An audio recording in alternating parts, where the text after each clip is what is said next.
Hey guys, time for a bit of real finger pain now. Bar chords.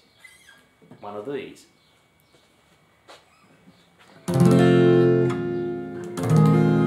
One instant capo. This will take your fingers quite some time to get used to. It certainly did mine, unless you've got very strong supple hands to start with.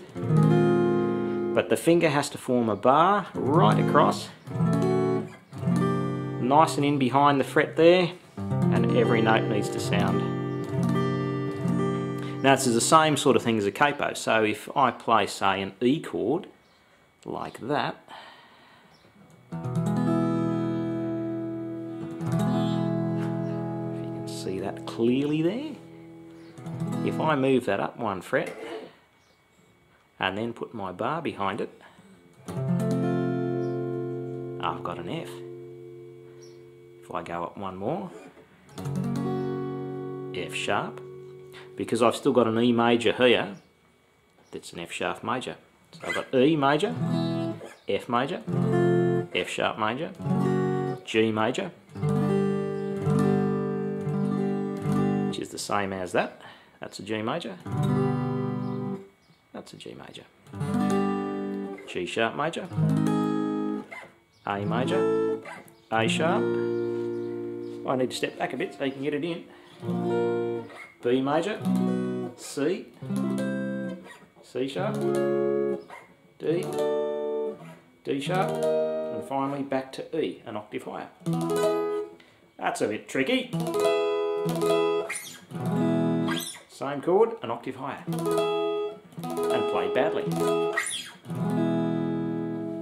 Now you can also do that with your E minor. So instead of playing it like that, I'm playing it with those two fingers there. Move it up a fret, put my bar down. F minor, F sharp minor, G minor, G sharp minor, A minor, A sharp, B, C, C minor I mean, C sharp minor, D minor, D sharp minor, back to E minor.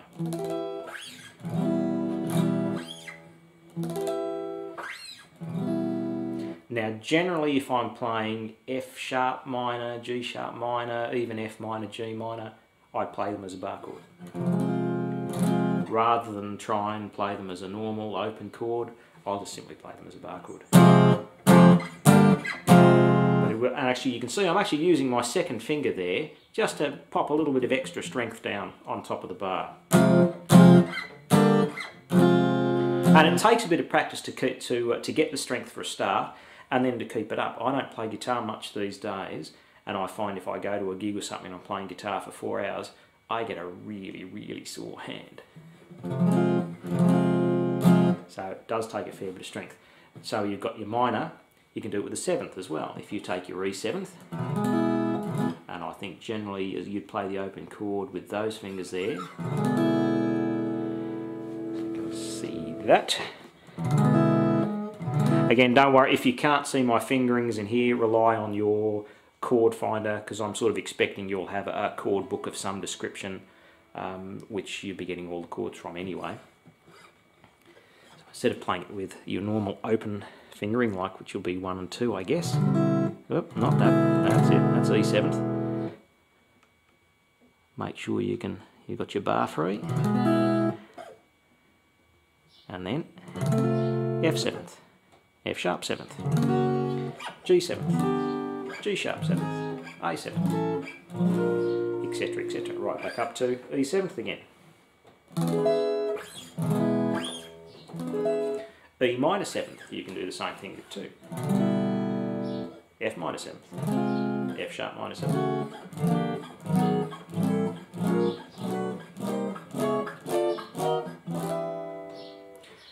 Now they're all based on your E string. So your E string is open E, F, F sharp, G, G sharp, A sharp, B, C, C sharp, D, D sharp, E, 1 octave higher. So all of those notes based on E correspond to your E string. So A is there, put your bar down, make your E chord there, that's A major, A minor, A seventh, A minor seventh. So that's a neat way. You've just learnt however many chords that is, but you only have to know the 4 different fingerings, and hopefully you know a couple of those already. Now you can do the same on the A string. Your A string is A sharp, B, C, C sharp, D, D sharp, E, F, F sharp, G, G sharp, A. Play your A chord.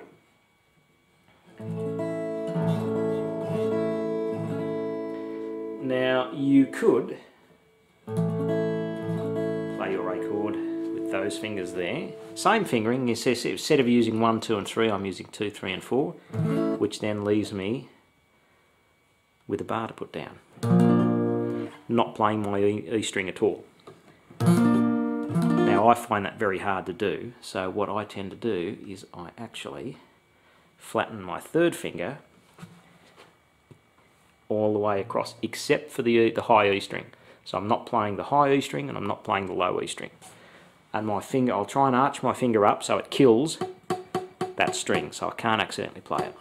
So that's me A sharp, B, C, C sharp, D, D sharp, D, F, F sharp, G, G sharp, A.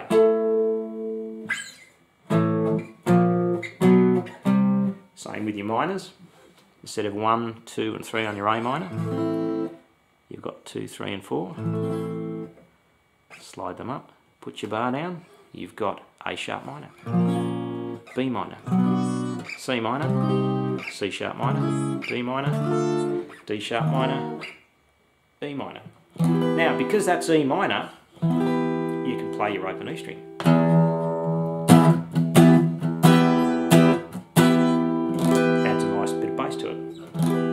But you don't want to play your open E string if you're playing just about any of the other chords, like say F. If you then accidentally hit your E string there, bad news. You can either just slide that finger across a little bit to kill the string, or just not hit it with your plectrum. Now here's a little bit of a tip too on saving your fingers when you're playing bar chords. If you're playing bar chords and doing, say, a rhythm, let's say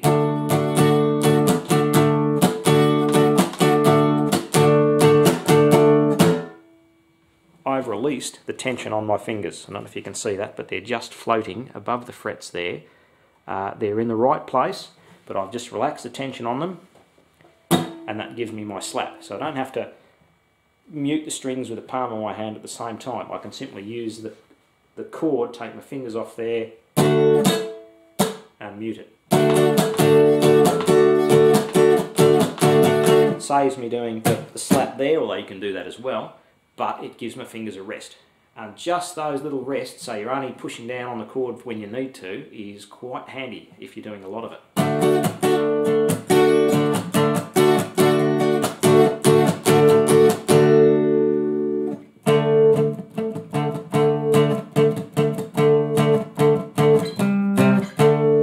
Again, when I'm just wanting a slap or a percussive effect, I can take the tension off my fingers and just rest them for a second.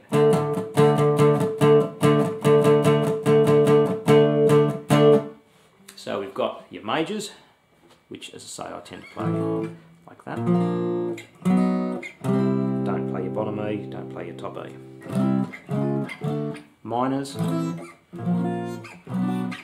minor sevenths,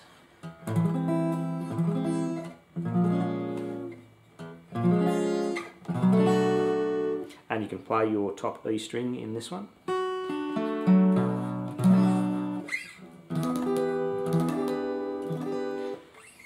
And again, everything corresponds back to the A string, because they're all based on A chords. You're taking your root note off the A string, so A, B, B sharp, C. Put your bar down there, make an A minor seventh pattern if you like, and that gives you your C minor seventh.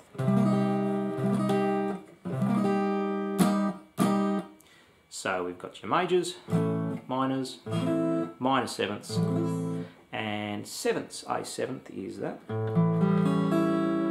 And again, slide her up, put your bar down, A sharp, seventh, B seventh, C seventh, C sharp seventh, D seventh. Now I use bar chords a heck of a lot, particularly on the electric. If I'm playing with a lot of distortion, I'll be able to just release tension on the bar chords every now and then, just to give a bit more of a percussive effect, stop everything from just going all the time, sort of.